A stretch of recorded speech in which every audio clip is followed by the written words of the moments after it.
오늘 말씀은 시편 76장 1절에서 12절까지 말씀입니다. 하나님은 유다에 알려지셨으며 그의 이름이 이스라엘에 크시도다. 그의 장막은 살렘에 있음이여 그의 처소는 시온에 있도다. 거기에서 그가 화살과 방패와 칼과 전쟁을 없이 하셨도다. 주는 약탈한 산에서 영화로우시며 존귀하시도다. 마음이 강한 자도 가진 것을 빼앗기고 잠에 빠질 것이며 장사들도 모두 그들에게 도움을 줄 손을 만날 수 없도다. 야곱의 하나님이여 주께서 꾸짖으심에 병거와 말이 다 깊이 잠들었나이다. 주께서는 경외받으리시니 주께서 한번 노하실 때에 누가 주의 목전에 서리이까. 주께서 하늘에서 판결을 선포하심에 땅이 두려워 잠잠하였나니 곧 하나님이 땅의 모든 온유한 자를 구원하시려고 심판하러 일어나신 때로다. 진실로 사람의 노여움은 주를 찬송하게 될 것이요 그 남은 노여움은 주께서 금하시리이다. 너희는 여호와 너희 하나님께 서원하고 갚으라.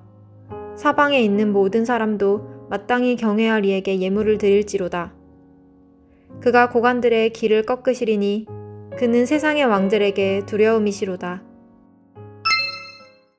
네, 오늘 우리가 함께 나눌 말씀은 시편 76편 1절부터 12절까지의 말씀입니다.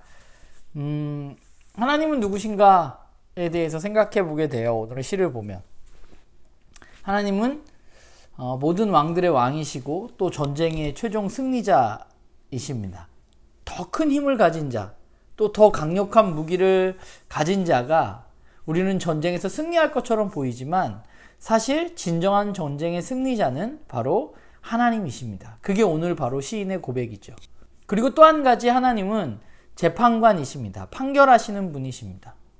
그런데 우리가 세상에서 보는 재판과 하나님의 재판은 좀 다릅니다. 우리가 보는 재판은 돈과 힘과 어떤 그런 것들의 영향을 많이 받게 되는데 그래서 힘들고 억눌린 자들이 그 법의 보호조차 받을 수 없는 것이 사실 오늘 우리가 살아가고 있는 삶의 현실인데 그런데 하나님의 재판은 좀 다릅니다. 그분의 재판은 오늘 본문에 있는 것처럼 온유한 자, 또 억눌린 자를 구원하게 하는 바로 판결.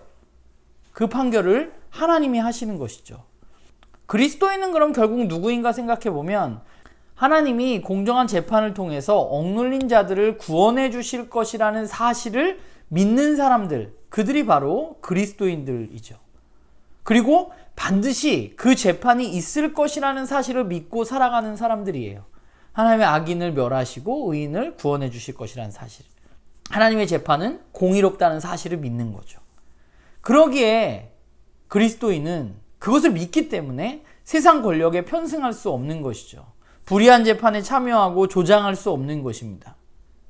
오히려 하나님의 재판을 믿기 때문에 이 땅에서 정의와 공의를 해가면서 살려고 애쓰는 사람들이 바로 그리스도인들이란 생각을 하게 됩니다. 오늘 우리가 살아가고 있는 세상을 보면, 특별히 세상의 법정을 보면 그야말로 이게 정말 법정이 맞는가 하는 생각을 들게 하는 판결들이 많이 나오는 것 같아요.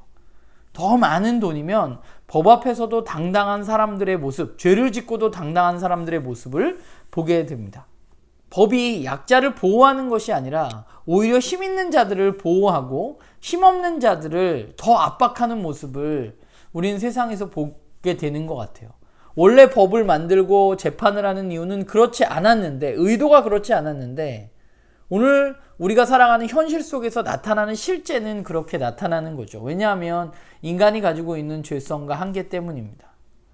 공정과 정의가 아니라 힘과 권력에 의해서 좌지우지되는 느낌을 받게 되죠. 그러면 그런 현실 속에서 우리는 어떻게 살까 생각해 보면 우리는 그런 세상을 보면서 그냥 한탄하고 좌절하면서 아유, 세상 그렇구나 라고 끝내는 것이 아니라 우리는 하나님의 공정한 심판과 재판을 믿는 사람들이기 때문에 우리의 각자 삶의 자리에서 작지만 하나님의 말씀에 따라서 공평과 정의를 그리고 사랑을 실현해 가려고 애쓰는 사람이어야만 합니다. 주님이 심판하실 그날을 소망하고 그날을 바라보고 기도하면서 오늘 현실 가운데 견뎌내야 하는 것이죠. 그게 우리가 가야 할 길인 것 같아요. 바라기는 저도 그렇고 나눔교 식구들도 그렇고 우리 모두가 정말 그분이 재판을 하실 그날이 온다는 사실을 우리가 믿는다면, 그리고 그분의 재판이 정말 정의롭고 억눌린 자들을 위한 것이라는 사실을 우리가 믿는다면, 오늘 우리의 삶 가운데 우리는 어떻게 살아가야 될까 고민하고 주님의 방법대로, 주님이 우리에게 말씀하신 정의와 사랑으로 한 걸음 한 걸음씩 걸어가는 것이 필요하다는 생각을 하게 됩니다.